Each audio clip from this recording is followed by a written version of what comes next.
Happy Thursday, everybody. It's a great time for a Padres off day. It really is, just because of the injury situation with Fernando Tatís Jr. and, of course, Jake Cronenworth.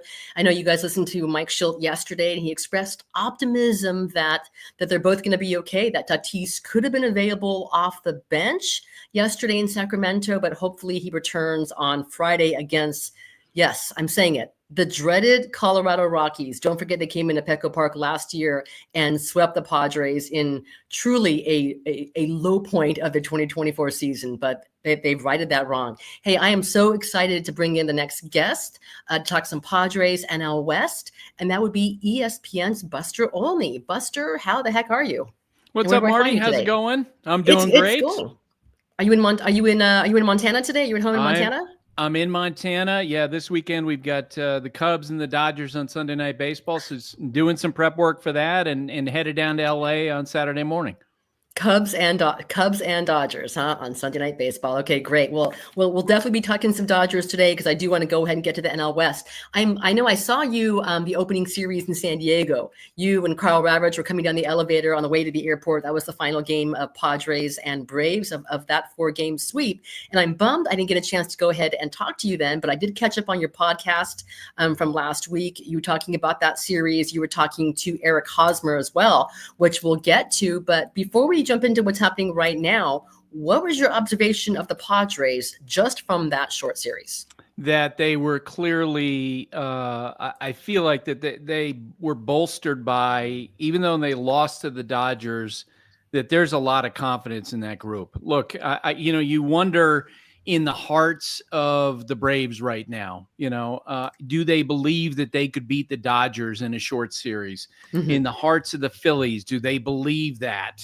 The Mets, I think it's pretty clear the Padres absolutely believe that. After the World Series last year, the Dodger players all talking about how the Padres were the toughest team that they faced. And I asked Mike Shildt about it, those comments by the Dodger players before that Sunday night game we had, and he was nodding his head like he absolutely feels that, that they were that close to knocking the Dodgers out. And, as they move forward and they get in the same position, they're going to be confident in a series like that. It actually reminds me a lot of the Dodgers and the Yankees the Red Sox and the Yankees back in the early 2000s. The Red Sox had more confidence against Mariano Rivera than any other team because they had seen him so often. There was a familiarity there. And these are like two siblings who battled a bunch, and the Padres believe that they can find a way to beat the Dodgers in a short series. You're absolutely right. When we talked to Tatís, like in spring training, or maybe it was to start the season, I asked him, what's the biggest? Where did you guys improve the most from last season? Because of course they've lost some key players, and he said the confidence factor was the biggest thing for them. They came so close. They knew. Man, if those bats didn't get warm against the Dodgers, they thought that they're a World Series team. So they think the confidence factor. When I'm listening to you on your your excellent Baseball Tonight podcast, you talked about the two things that struck you: Fernando Tatís Jr., his talent, MVP-esque talent, and your impressions of Jackson Merrill. And I would love for you to use the, I think, what was the word you talked about as confidence, and you compared him to, was it quiet confidence? What was the word that you used for him? I'm sorry. Competitive arrogance. Competitive arrogance. Great competitive arrogance. He reminds me a lot of Derek Jeter. He reminds me, the confidence he has reminds me of Tony Gwynn. When I covered Tony, the thing is, Tony was such a nice guy. He was very approachable for all of us in the media. But when he got in the box, Tony knew that he was going to get a hit. Okay. There are great players. And I had this conversation with Manny Machado before that Sunday night game. And I said, it's funny because Derek Jeter always, he knew that when he played you that he was going to win. And he had the absolute confidence that no matter what the situation was, he was going to figure it out and win. Other great players don't all have that. And I said to Manny, who knows Alex Rodriguez, I said, Alex was a great player. Alex didn't have that type of confidence. There are a lot of great players who don't have that type of confidence. The stories that always sticks with me about Alex is after, he went 5 for 5 in a game against the Texas Rangers, playing for the Texas Rangers, he turned to a teammate and said, "Hey, how does my swing look?" like an A+ student fretting over the fact that they may have got an extra credit question wrong. Derek was the opposite of that. Derek knew he was going to beat you. And that's what jumps out at me about Jackson. Now, I can't tell you that I know him especially well, but I probably talked to him now 5 or 6 times, watched him play like you have. Yeah. And that's what jumps out. Like the idea that they're going to go to him in his, his rookie spring and say, hey, what do you think about playing center field? And it's like, yeah, no problem. And Shildt told me when I asked Mike Shildt, when did you know that was going to work? He said the first game, because he had this ease about him and the way that he was moving in the outfield. And so that's absolutely what jumps out at me about Jackson. And there's also, growth in the maturity as he gets older, and he's had some success in dealing with idiots like me. You can see all that. And it didn't say the other thing too that jumped out, and I don't know if you had the same reaction, but when he signed the contract, someone reported, maybe it was Bob Nightingale, that the Player Association really discouraged him from taking that contract. And I was laughing because I'm like, well, you know who else got that sort of feedback? Was Tony Gwynn. Tony, when he played, I remember him telling me about Gene Orza, who was one of the number 2 person at the union, calling him up and yelling at him, saying, what are you doing? Yeah. You're undercutting other players. And Tony was like, I value what I have right here. And that's exactly what Jackson was saying the other day when they made this announcement. He values what he has right in front of him. That's really cool. He's incredible. I have never covered a player quite like him. And part of it, it's not just the talent. And you mentioned the absolute confidence that he has in him. I wish you could see, I mean, you didn't get a chance, of course, that series because they won every single game, but his demeanor after a loss is quite something. Just the fire and the confidence, and what he says, like right now, like, hey, we know we can beat anybody. We can wear these teams down. He's a different dude. And you're right. At that press conference, he just talked about, listen, there's ridiculous contracts out there, but he also he loves his team. He loves his team. He wants the guys, he wants to pay other guys around them. He wants them to be great. Last year when their Padres are celebrating, going to the postseason, he's pouring champagne. This 21-year-old kid is pouring champagne over his head, talking about, I love this team. I want to be a Padre forever. I want to be a San Diegan forever. It's just very different. And it's so refreshing. And no one's going to begrudge Juan Soto for getting paid. He's an extraordinary player. He's worth every single penny, but it's just a little bit different. He was ready to go ahead and talk about his contract and get paid and take his services everywhere. Jackson Merrill has made it clear from day one that he wanted to be a Padre for life. It's unique because there aren't enough guys like that. You got to cover Tony Gwynn. I got to watch Tony Gwynn. That was extraordinary. And there are some guys that just have that instant bond with their fan base and their community. And Jackson Merrill he's one of those guys. So when AJ Preller, I'm sure you've heard this story from AJ, but when AJ Preller snuck to the ball field to get his first watch of Jackson Merrill, what jumped out at him was what he'd heard from scouts was Jackson wasn't only playing the game, but how invested he was in his teammates at that time. And what I said to our group, our Sunday night group, before before that first broadcast, we had a Zoom meeting, and I said, Jackson values what's right in front of him. It's not the grass is always greener. By the way, like you said, Juan Soto, he decided he wanted to become the highest paid player ever. He wanted to go through free agency. More power to him. That's the right that he earned to do that. Yes. Jackson's just a different approach. And he valued what's in front of him. He's totally invested in his teammates right now. He's not looking for a better deal. And I always look, when people complain about contracts like this, my reaction always is that I think we in the media and maybe some agents and some people in the sport forget how much $135 million is. Like, that's a lot of money. And if you're 21 years old and someone puts $135 million in front of you, man, that'd be hard to say no. And about the confidence, it's funny you said that about Jackson after a loss.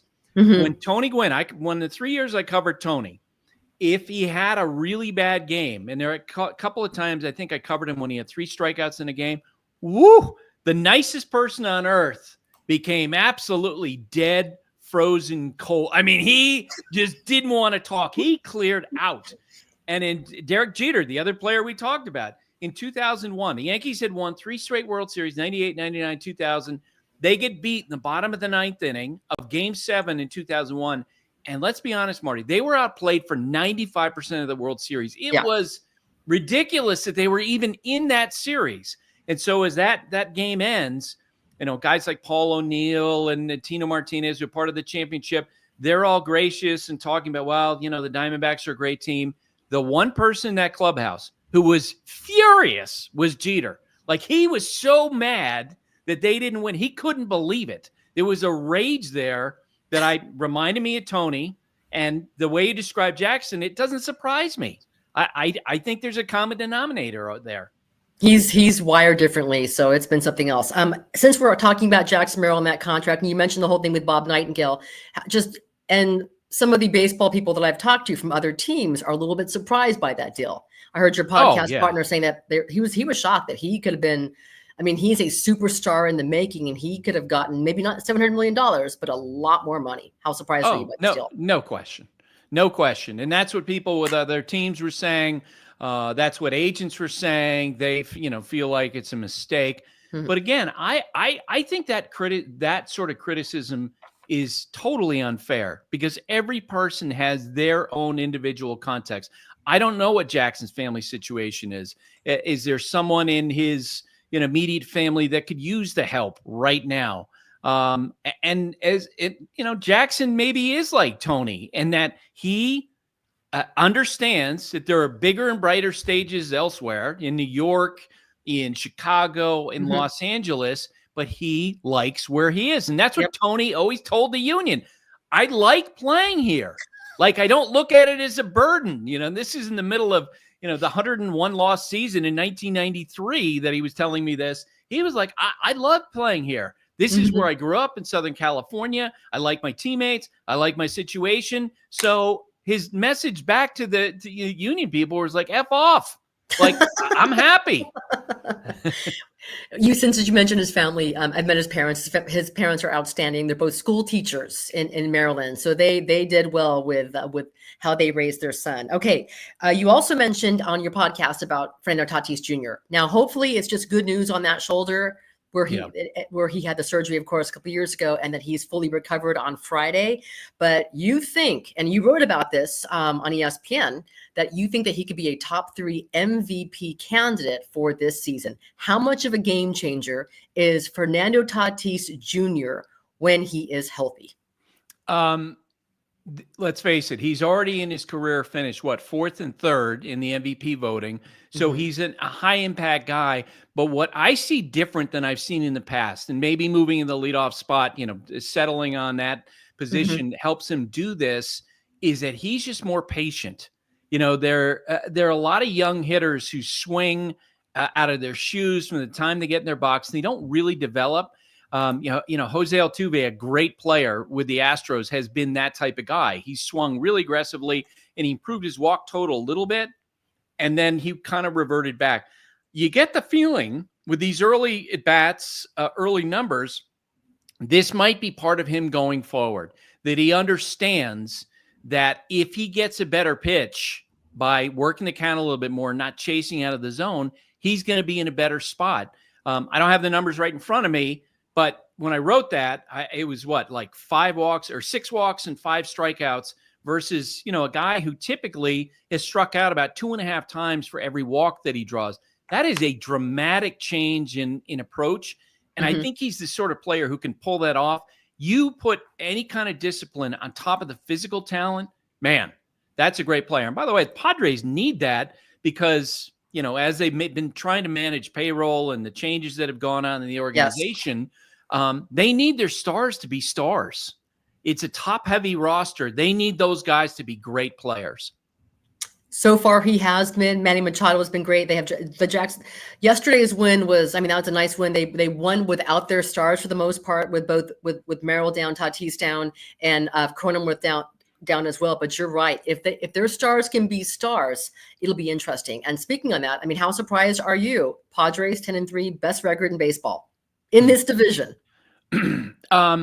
More surprised than I certainly would have been than if I hadn't had the experience of seeing them that first weekend and having talked to players going into the season. No, I looked at those two teams, the Dodgers and the Padres, and saw all that the Dodgers did in the offseason. Yeah. And the fact that the Padres, AJ spent the winter basically doing very un-AJ-like things. Nothing.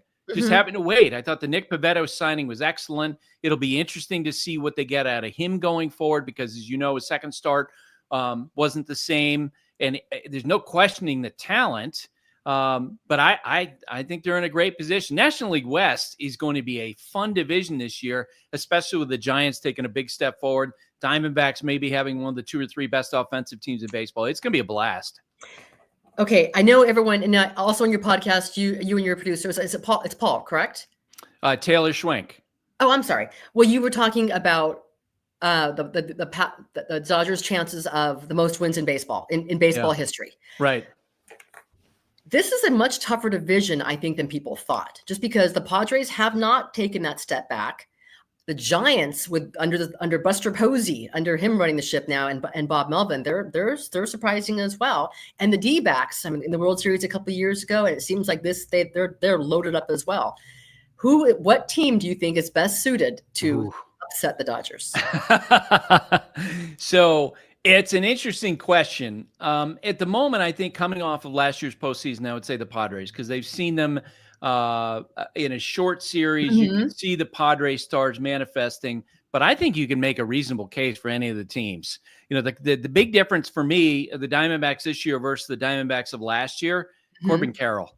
Like he went through such a long struggle in 2024, and he is back, and he's back with a vengeance. The Giants, to me, are such an interesting team because when Buster took over, and I told this story in the podcast. Well, he was on a podcast when he said it. He said, look, I want to bring in baseball players. And I heard that from folks who were in the Giants camp all spring. Like, it's a fun atmosphere. Like, it's a place where, guys like each other. They like coming to the game. It's a good defensive team. You got Patrick Bailey behind the plate. Willie Adames at shortstop, who's known as one of the great team guys, a free agent they signed. They've got Matt Chapman. They've got a good starting rotation. That's a really good team. Now, this group of players hasn't beaten the Dodgers, or they haven't gone toe to toe with the Dodgers in the way that the Padres have, which is why I'm inclined to say the Padres among the 3 teams. But we'll see, especially at the trade deadline, what all these teams do. Okay. Buster, I'm not sure if you're a huge NFL fan or not, but one of the biggest. I got a Alan Page Vikings jersey back here, lifelong Vikings fan. Okay, you're qualified then. Oh, really? Then very nice. Shout out Kevin O'Connell, head coach of the Minnesota Vikings from San Diego State. He is fantastic. I have a question from a friend of mine who is a huge Padres fan, and he also happens to be the lead NFL analyst for NFL Network. His name is Daniel Jeremiah. He knew you were coming on the show today. He has a question for you. How can we call the Dodgers the best team of all time when they are poor defensively at shortstop, third base, center field, and right field? The bottom of the lineup is very average too. Buster, your response to Daniel Jeremiah. So, I love the question. The one thing that has become clear early in the year is they are a subpar defensive team. And it's so interesting because you remember after they beat the Yankees in the World Series, what did we hear from all their players? You know, we knew the Yankees were going to make mistakes. They're not a very good defensive team. And we're looking at the Dodgers now. Tommy Evans, a good defender. Freddie Freeman is a good defensive first baseman. But besides that, it's not close. You know, they compared to like the Cubs, who are probably right now baseball's best defensive teams. So there's a vulnerability there. Now, over the course of the regular season, it's the best team that I've ever seen in terms of their depth.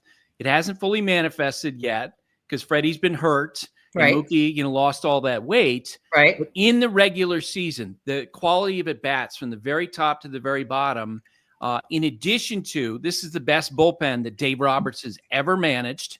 I mean, I had one GM describe it as, they got a bunch of closers, like throughout their whole group, all these guys who could be guys who could be racking up saves for other teams, and their rotation depth, which they're clearly going to need.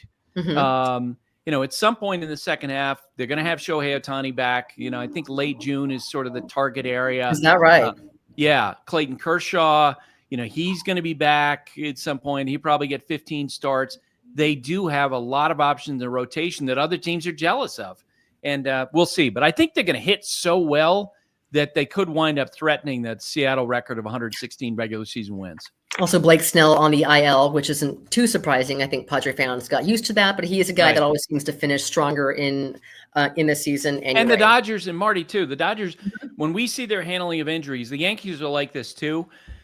It's through the prism of we want to get this player ready for October. You know, they're not worried about like rushing them back to win regular season games because they think they feel good about their chances of getting the postseason. I feel like that's going to be the Padres' approach with Yu Darvish as they await what's next for him. I know he was throwing a couple days ago, so hopefully Yu Darvish is back sooner rather than later. Dylan Cease, Michael King were both the targets of offseason trade rumors. Of course, they both started with the team. Do you get the sense that they are locked in to stay as long as the Padres are contending? I completely agree with that. You know, if just for, argument's sake, the Padres were to fall out of contention, they would be the one-stop shop for everybody at the trade deadline. They do have a lot of attractive players with other teams. And we know AJ Preller has, he has the ability to make trades and make them quickly. And man, if they, at some point, one way or another, this will be a year of progress to them. Either this group wins and they, go into October and maybe they are the team that unseats the Dodgers. But if they don't win, they're going to replenish. And they're in a great position to do that because they have guys that other teams will want in a pennant race, whether it is Dylan or whether it is Michael. And their closer, and Robert Suarez, who's also another guy who was on that list too, Luis Arias, who's going to be a free agent after this season. I know he's talked about wanting to stay in San Diego. By the way, speaking of Arias, what sort of market? Like, he's an interesting player as to how teams value him. And I think it's been demonstrated, that he does something better. I mean, Tony, we've been talking about Tony already in this podcast. He's like Tony in that he will hit line drives and people will value him for that. But it's pretty clear that the industry does not see him as being an elite player.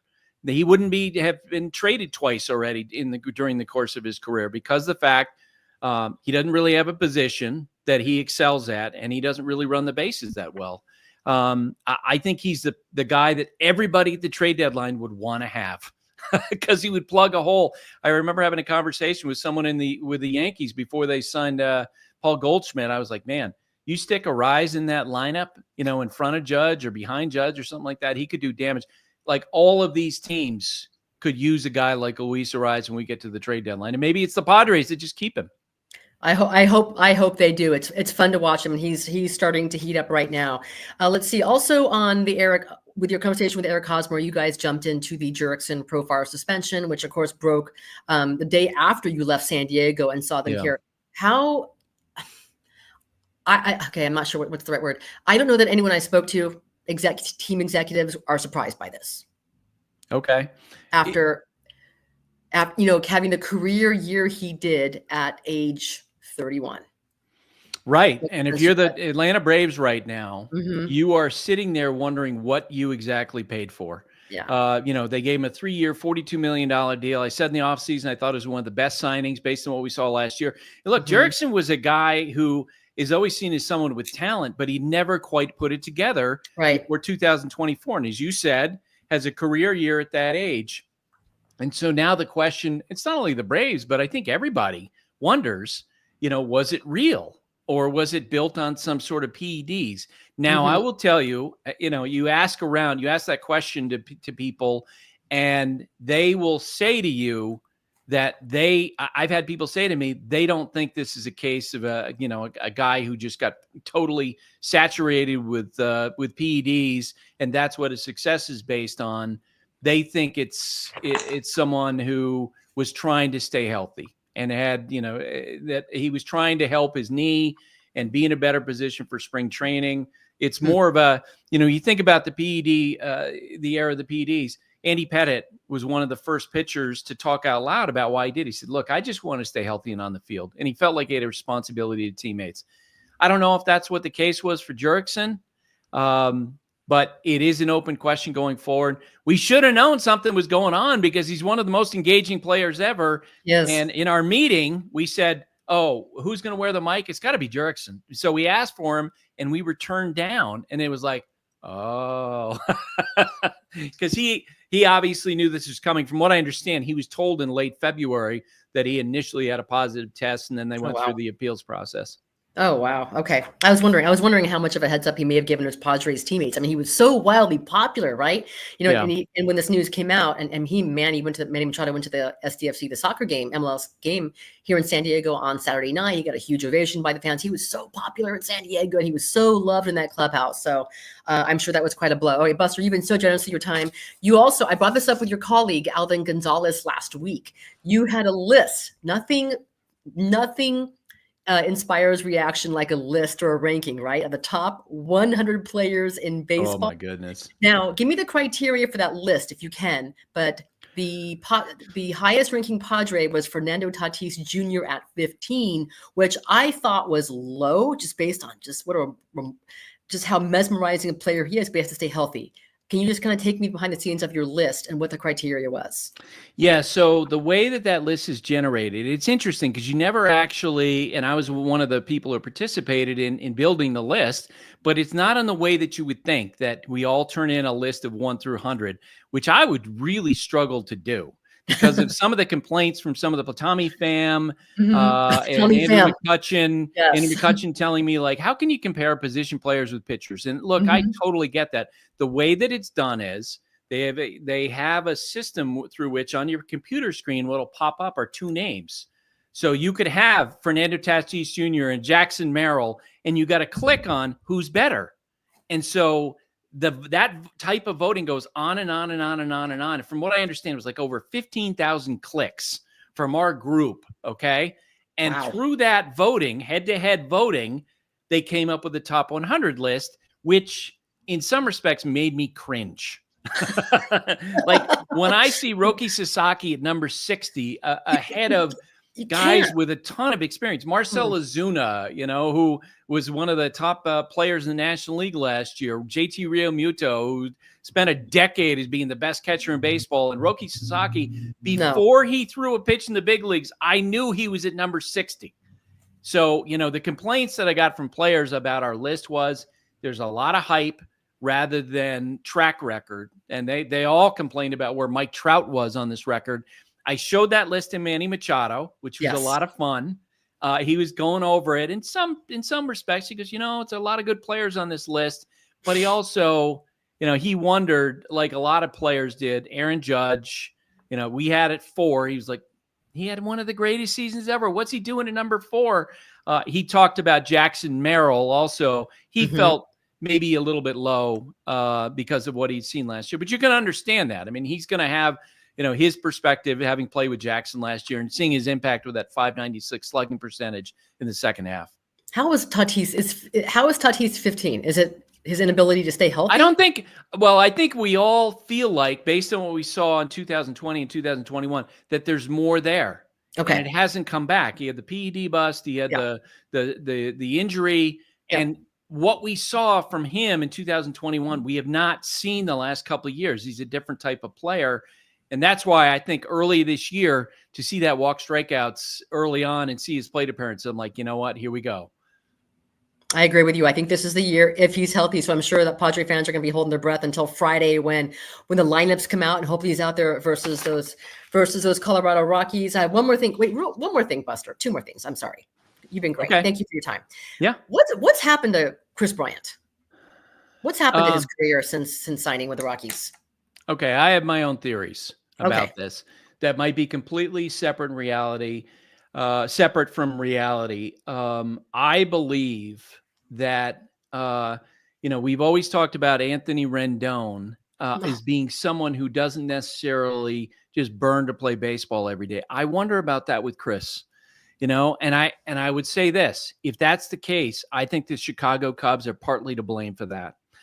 You think about how his career started in 2014, I think it was, right? Or 2015. And it opens with service time manipulation.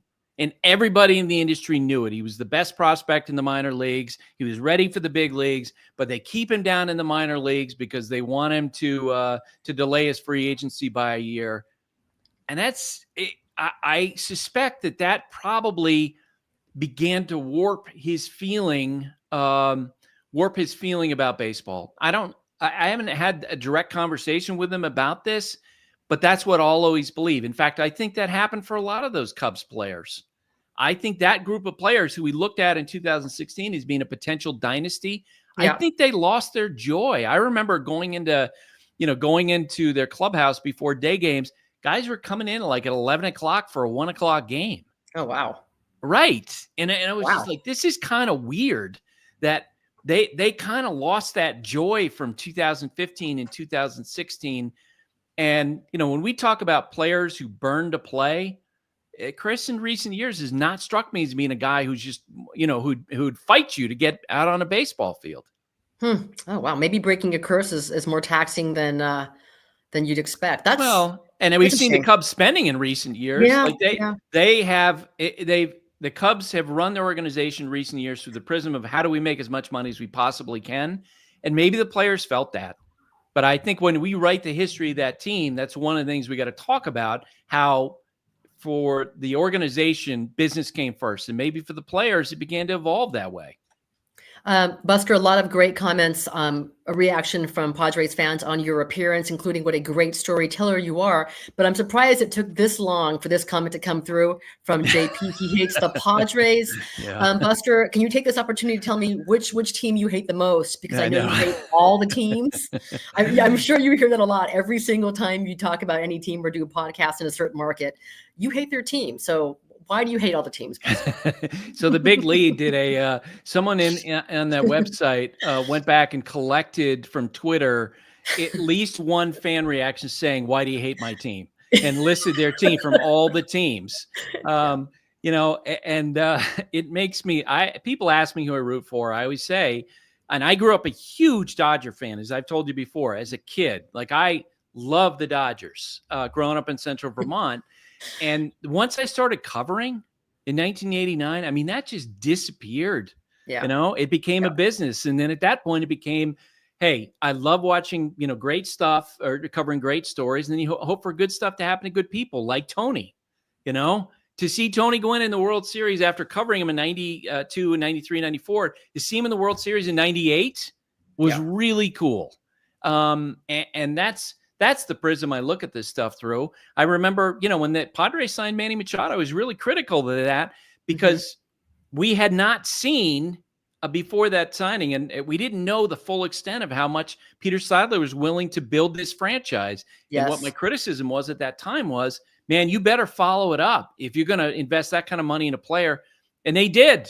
And so that doesn't, because I criticize that signing, doesn't mean I hate the Padres. I promise you. And I think you know me well enough to know I don't care. I know. I know. It's kind of funny. Like every single time. Oh yeah, totally. It's fine. So he hates this team, hates this thing. Buster, you know what that is? That's great passion.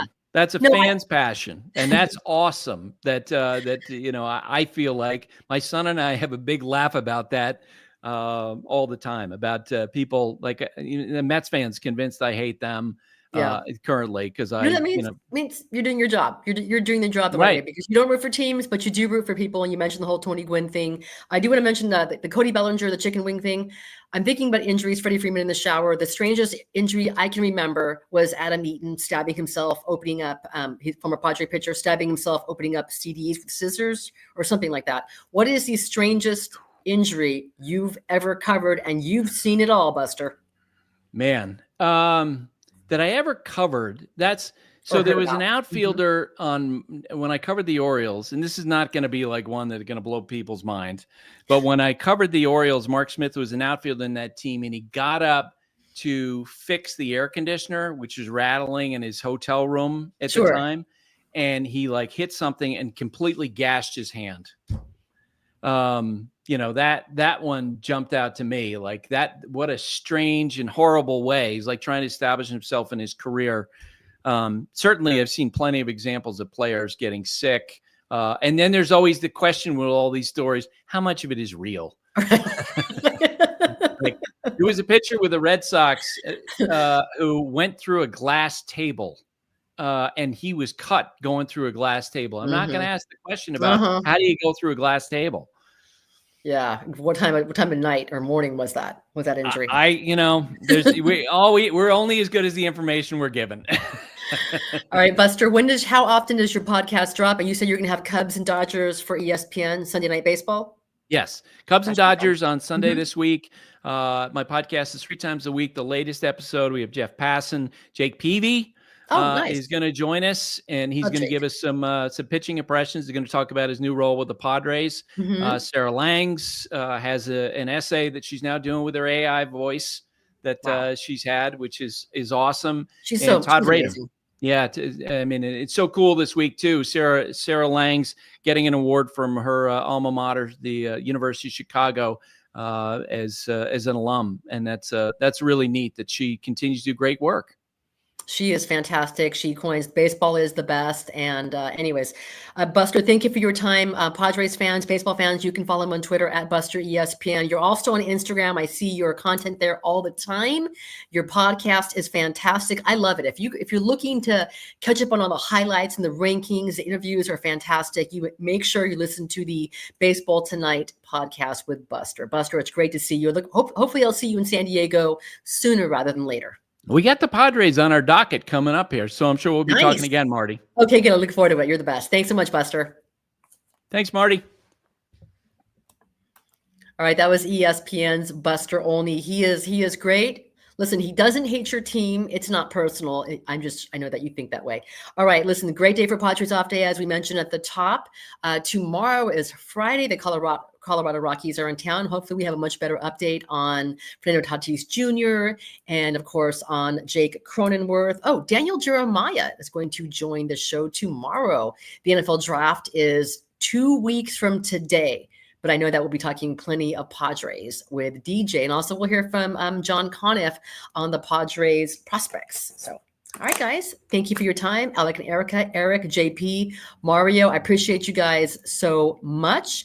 Just a reminder, we have AJ Caswell on the show every single Tuesday talking Padres. Usually it's going to be around 10 o'clock. We had to tinker with the timing when they were on the road in Sacramento. If you have any questions that you'd like me to ask AJ Caswell, please feel free to go ahead and send them to me on, Twitter is fine, at Marty Caswell, or on Blue Sky. You can find me on Blue Sky. I'm trying to put some more content there. So anyways, guys, thank you so much for watching. We will talk to you tomorrow. DJ will join the show tomorrow at 11 o'clock. So make sure you stay tuned then. Thanks, guys. Have a great day.